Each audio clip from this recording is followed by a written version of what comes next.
வண்டி ஓட்டும்போது செல்போன் பேசாதீங்க, ஹெல்மெட் இல்லாம பைக் ஓட்டாதீங்க, பாலத்துல ஓவர்டேக் பண்ணாதீங்க, தேவையில்லாம ஹார்ன் அடிக்காதீங்க, நடைபாதை இல்லாத இடத்துல நடக்காதீங்க. இது இப்படி எல்லாம் சொன்னா நாங்க கேட்டுருவோமா? அட ஃப்ரீயா விடுறா. இப்படியே பழகிட்டோம்ல. ஒரு விபத்து, எலும்பு முறிவு, உயிர் சேதம் இதெல்லாம் நடந்ததுக்கு அப்புறம் தான் நம்ம புரிஞ்சுக்குவோமா? மத்தவங்க அனுபவத்துல இருந்து நாம கத்துக்கலாமே. கொஞ்சம் யோசிங்க.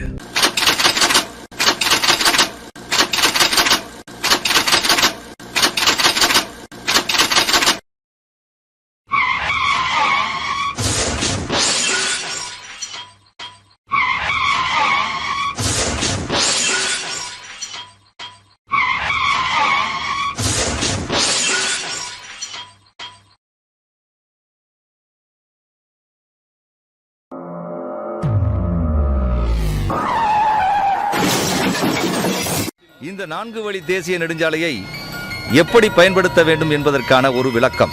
சென்டர் மீடியனிலிருந்து இதை 4 டிராக்குகளாக பிரித்துக் கொள்ளலாம். உதாரணத்திற்கு சென்டர் மீடியனை ஒட்டி இருக்கும் இந்த பாதையை முதல் டிராக் என்று எடுத்துக்கொள்வோம். இது சுமார் 50 மீட்டர் மட்டும் உள்ளது. இது எதற்கு என்றால் வலது பக்கமாக திரும்பக்கூடிய வாகனங்களுக்காக போடப்பட்ட பாதையாகும். இந்த பாதையில் நேராக செல்லும் வாகனங்கள் வரக்கூடாது. வலதுபுறமாக திரும்பும் வாகனங்கள் இந்த பாதையை சுமார் 50 மீட்டருக்கு முன்பே வலது பக்கமாக ஒட்டி வர வேண்டும்.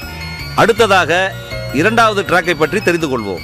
இந்த பாதை எப்பொழுதுமே ஃப்ரீயாக இருக்க வேண்டும். ஏனென்றால் 3வது டிராக்கில் வரக்கூடிய எந்த வாகனமாக இருந்தாலும் ஓவர்டேக் செய்ய இந்த 2வது டிராக்கை தான் பயன்படுத்திக் கொள்ள வேண்டும்.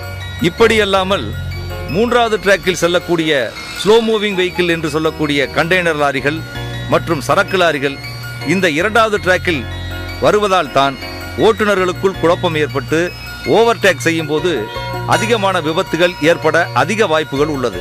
ஆகவே 2வது டிராக் ஓவர்டேக் செய்வதற்கு மட்டுமே இருக்குமேயானால் கண்டிப்பாக விபத்துகள் ஏற்படுவதை தடுக்கலாம். இப்பொழுது 3வது டிராக்கை பற்றி தெரிந்து கொள்வோம். இந்த 3வது டிராக் மிகவும் முக்கியமானது.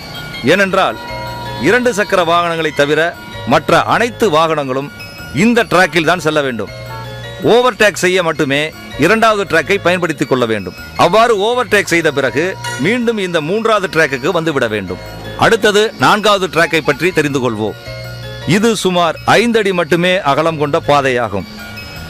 இதில் 2 சக்கர வாகனங்கள் மற்றும் மிதிவண்டிகள் செல்ல வேண்டும். அடுத்ததாக நாம் பார்க்க இருப்பது தேசிய நெடுஞ்சாலையை இணைக்கும் கிராமப்புற சாலை.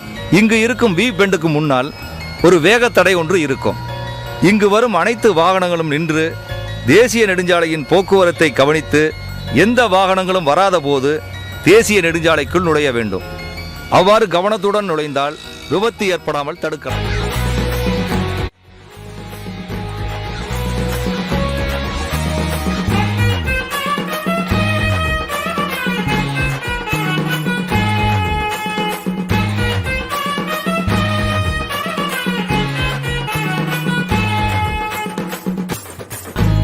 பொந்துக்குள்ள வேணா நண்பரேசுதான் சால விதிகள் நீ மதிச்சா கலைக்குதான். வெள்ள கோடு தானே எல்ல கோடு நமக்கு, இடது பக்கம் வண்டி ஓட்டுங்களே சேஃப்டி.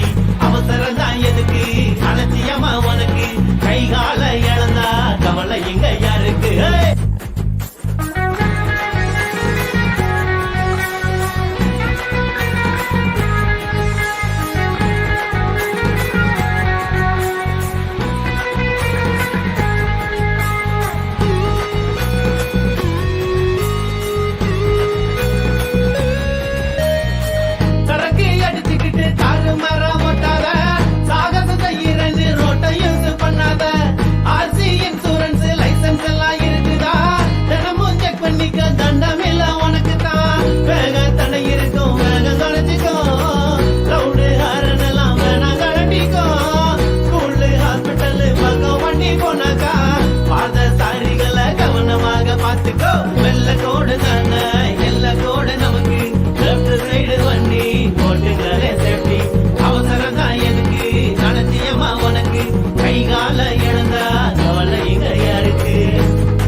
பார்த்துக்கிட்டு ஓட்டாத, வீட்டு சுவத்துல நீ போட்டாவத தொங்காத, வளைவுல முந்தாத, செல்போன் பேசாத, ட்ரிபிள்ஸ் போகாத, வீலிங் பண்ணாத, ஒன் வே நோ பார்க்கிங் கவனிச்சு போங்க, லெஃப்ட் ரைட் போனா சிக்னல் காட்டுங்க.